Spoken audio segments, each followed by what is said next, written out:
Henry, you in there? Randy, I'm a little preoccupied at the moment. Alright, I'm gonna come in anyway, okay? What?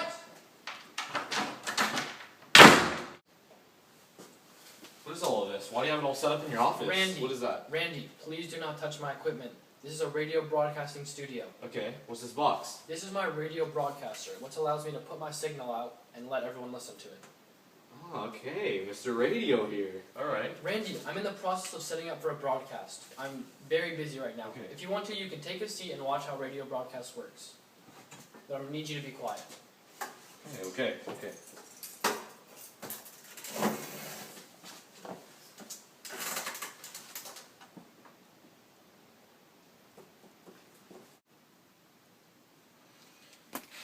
Alright, Randy, it's time for me to begin. Alright, I'll stay quiet like you said. Don't worry. I'll stay quiet, okay? Alright, I appreciate it. Hey, relax. Relax.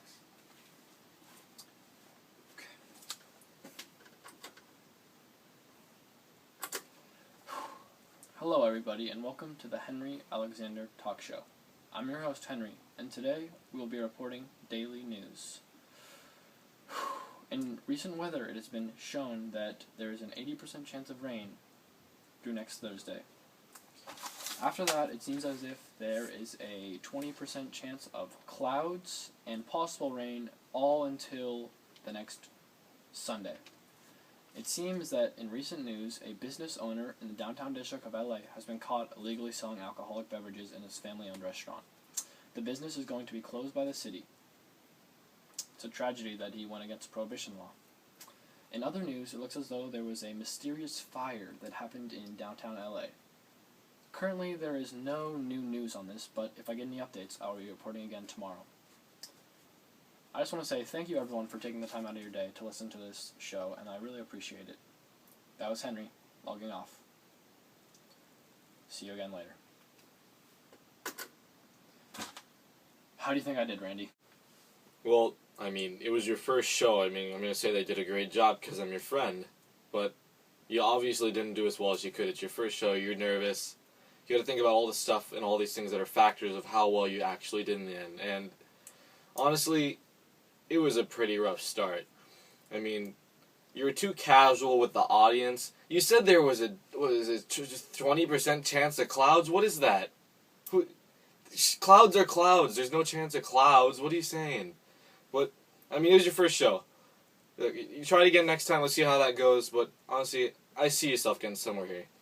You're going to get somewhere. I'm just telling you that much now. Tell me this. Where did this radio thing come from? What made you start this? Why do you want your own radio show? Well, you see, it was back when I was a young lad. I think it was around 1907. I saw Lita Forrest speak at a convention. In this year of 1907, it will soon be possible to distribute grand opera music from transmitters placed on the stage of the Metropolitan Opera House by radio telephone station on the roof to almost any dwelling in greater New York and vicinity. The same applies to large cities. Church music, lectures, etc. can be spread abroad by the radio telephone. Recently, about 6 months ago, I met him and we talked. Mr. DeForest, it's a pleasure to finally meet you. Hi, hey, what's your name? Henry Alexander. I'm a huge fan of all your work great. in the radio industry. Thank you. No, it's always great to see a fan. Would you mind if I ask you a few questions? Yeah, no, sure, go ahead. It's a little like an interview. I just totally Well, not really, like a friendly conversation. Okay, friendly conversation. So, when was your first broadcast? Well, I first transmitted some advertisements for myself in around 1916, you know. Sometime later, I broadcasted the presidential election with Hughes and Wilson. Oh, that was a good one. Yeah, it got pretty popular. And things were looking great, but I had to stop broadcasting when America got into the war, you know. Yes, that was very tragic. So, but recently in the 20's, which is right now, I started broadcasting again. I started, things like the national anthem, and I got about, like 2,000 listeners. That's pretty good. Mm-hmm. Yep.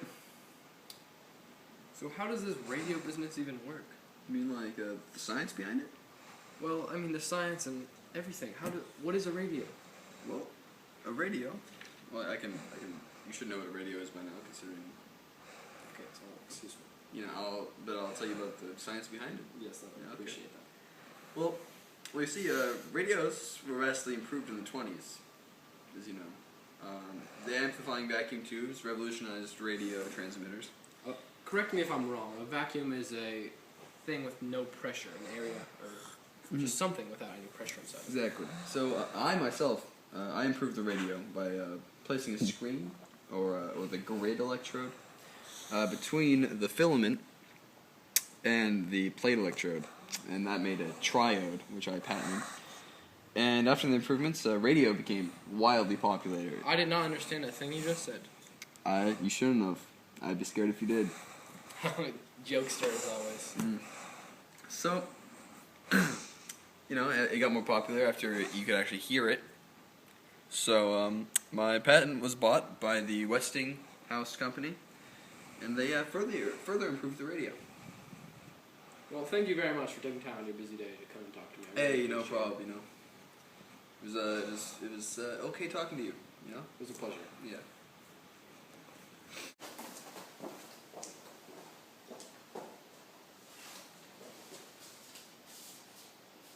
A letter for Mr. Alexander.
Hello, Baron. It's really nice to meet you. I'm looking forward to working with you.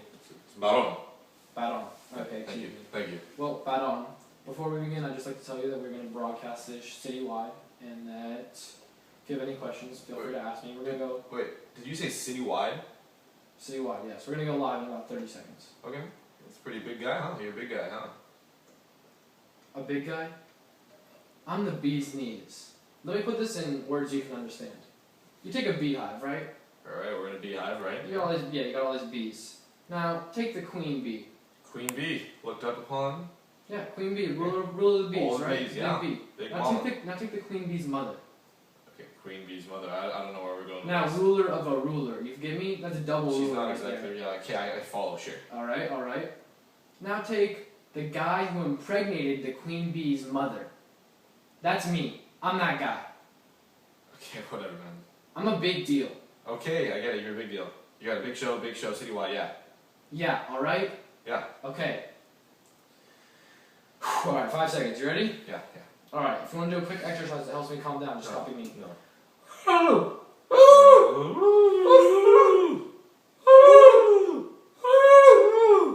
Okay, that didn't help at all, okay? Alright, you ready? Whatever. Ready? Alright. Hello, listeners. Today I have a very special treat for you. I would like to welcome Baron de Montesquieu, a very famous and upcoming rising musician, star, and composer. Hello, everybody. Baron de Montesquieu. Now, Baron, whatever you want to call yourself, I have heard that you like to play live. Alright, yeah, this is true. I do play. I have played a few shows live. Nothing as big as this citywide thing that's going on, but yeah. And many of our listeners have requested a live music performance. Do you think you could make that happen today? Well, I mean, only if you insist. Yeah, sure. Oh my Of goodness. course I will. Boy, do we have a treat for you today, ladies and gentlemen. Now, before we begin, I have a few questions I'd like to ask you. Yeah, sure. Go. How would you describe your music? My music. My music? Alright, so some people say that their music really portrays how and who they are. My music does exactly the opposite. It portrays who I am not. And I'll say this much, my music is something that none of you have heard before. It's out of this time, and you probably won't hear this for maybe a good 50 years. This is an upcoming style of music. It's my own, and you guys are really going to enjoy it. I really think so. Wow, I'm sure we're going to be surprised, and thank you very much for taking the time. Now, ladies and gentlemen, we're going to take about a 5 to 10 minute break to get everything set up, and then we will air again. Alright, thanks a lot, you guys. Alright, well, let's grab all this equipment and take it over to my piano, right? Sounds good. And now, a word from our sponsors. Are you tired of eating the same repetitive, boring, white bread? Well, ladies and gentlemen, let me introduce to you the toaster.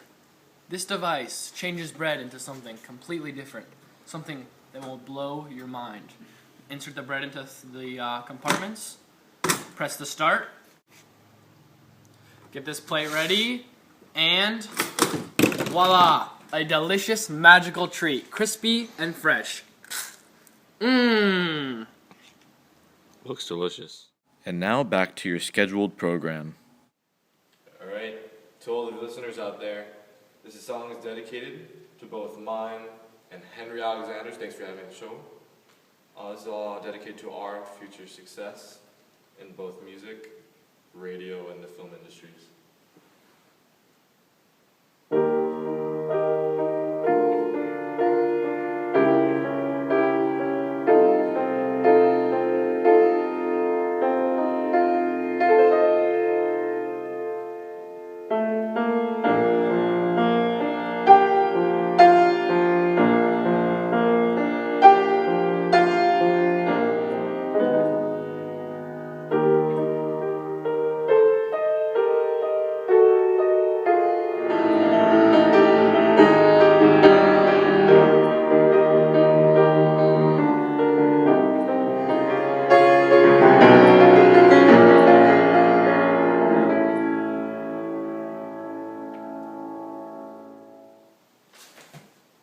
I just want to say thank you very much, Baron, for taking time out of your busy day to come and perform for us. Oh, no, thank you very much for having me on the show. I just loved performing on your show.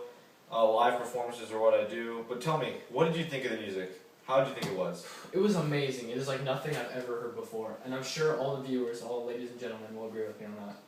Yeah, what I got here, it's a new type of music you haven't heard of. What I want to call it is, I'm calling it pop. Just like popping a balloon, I like it. Alright, so thank you very much for having me. And you got a little announcement for the rest of the... I just want to say thank you very much. I really appreciate it. Thank you. No, thank you. And you got a little announcement for your audience? Thank you. No, thank you. No, thank you. Alright. Yes, and ladies and gentlemen, I'd just like to remind you that next week we have a very, very special guest. Baron. Sorry. We have a film star. Someone in the up-and-coming industry of film, a famous actor. Now, ladies and gentlemen, I'm not going to reveal any names, but let me tell you this. You will be sorry if you miss out on next week's show. Alright, I'm telling you guys this too. Get in the film industry. It is a rising business. It's where the money is at these days. This is where you will be successful. I'm telling you this. And I agree with you, Baron. I'm even thinking about getting it for myself. You know, that's a great idea. You know, anybody can make it big in the film industry. You just got to put your mind to it. And maybe the film industry has something in store for you. You never know. You never know. Let's try. Let me. Ladies and gentlemen, I'd like to thank Baron for giving us our time. We now have to wrap it up. Our station broadcasting hour is over, but thank you very much, Baron. And I'm sure the ladies and gentlemen agree with me when I say it was an amazing performance. All right, thank you very much for having me. Wait, I was supposed to press that, right? Baron, you need to calm down. And now for some brief paid programming. Hey! Are you sad and depressed? Do you want to be cool? How? You need a radio. What's a radio? Here, I'll show you. Well, what does it do?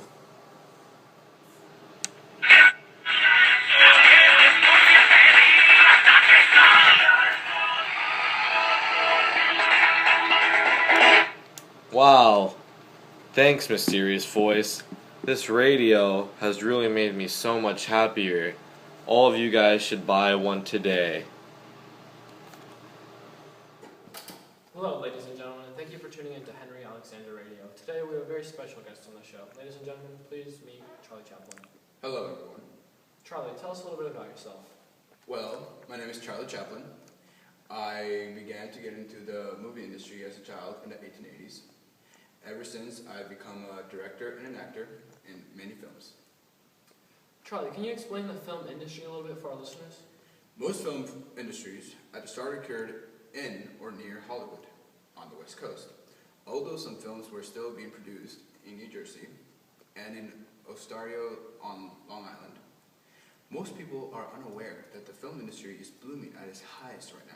Films are becoming bigger and more polished. So what you were saying is that there is a nationwide sweep of this film industry. It is gaining so much momentum and popularity. Yes. Just making that clear for our listeners.